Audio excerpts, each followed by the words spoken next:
Maggi Venky ఇద్దరు అడవిలోకి వెళ్తారు కదా. రౌడీలు వస్తారు, వాళ్ళని ఇబ్బంది పెడతారు.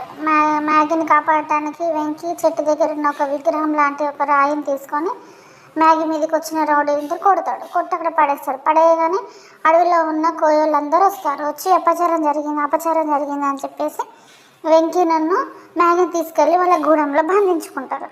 బంధించుకొని ఇంకా ఈ తప్పు చేసింది ఎవరంటే మ్యాగీ అని ఒప్పుకుంటుంది కదా.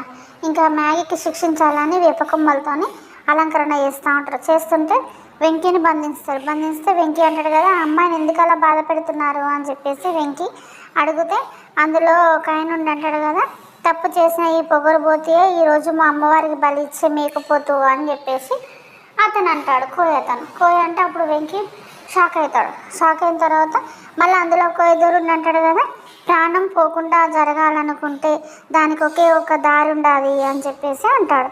అంటే అప్పుడు వెంకీ అంటాడు కదా, ఏంటది అని చెప్పేసి మళ్ళీ వెంకీ అడుగుతాడు. ఆయన అడిగితే, నువ్వు నిజంగా ఈ కూనను కాపాడాలనుకుంటే కళ్యాణం చేసుకొని పునర్ప్రతిష్ఠ జరిపించు అని చెప్పేసి అందులో ఒక ఆవిడ అంటది. అని అంటే వెంకీ షాక్ అవుతాడు.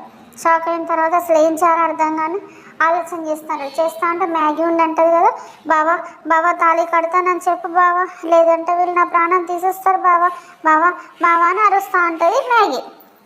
అయితే కోయేదోరు అంటాడు కదా, పోనీ లేదా అని అవకాశం ఇస్తే ఆలస్యం చేస్తున్నాడు ఈ కుర్రోడు, కథ తీసుకురండి రా అని చెప్పేసి వాళ్ళ కోయోళ్ళకి చెప్తాడు. అసలు ఏం జరుగుతుంది, ఇది ప్లానేనని వెంకీ ఎందుకు తెలుసుకోలేకపోతున్నాడు? మ్యాగీ ప్లాన్ ప్రకారంగా వెంకీని పెళ్లి చేసుకోవాలని ట్రాప్ చేస్తుందా, లేకపోతే నిజంగానే ఇలా జరుగుద్దా? అసలు ఏం జరుగుతుంది? మ్యాగీని పెళ్లి చేసుకుంటాడా? మ్యాగీని పెళ్లి చేసుకుంటే అక్కడ ఉన్న పద్దు పరిస్థితి ఏంది? రేపటి ఎపిసోడ్లో చూద్దాం. ప్లీజ్ సబ్స్క్రైబ్ మై ఛానల్ అండి. బాయ్.